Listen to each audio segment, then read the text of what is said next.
Sir मेरा नाम वासु महाजन है, मैं वार्ड नंबर 15 तो बीजेपी का कैंडीडेट हाँ। सर ये पार्टी साडी जी दूजी पीढ़ी है, असीं पार्टी दे नाल हमेशा ਲਈ जुड़े हाँ, पार्टी दे ਲਈ ही सारी उम्र समर्पित रहे हैं। सर मेरा सारे सूझवान वर्करां नूं सारे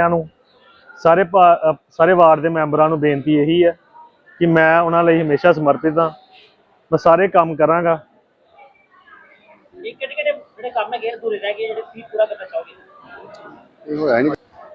सर साडे वार्ड दे विच कूड़े दी, सीवरेज दी, नालियां दी बहुत ज़्यादा समस्या वा। पहलां इत्थे कोई काम नहीं होया, मैं जदों भी जे मैनूं MC दे इलैक्शन जिताणगे मैं पहल दे आधार ते सारे काम करांगा।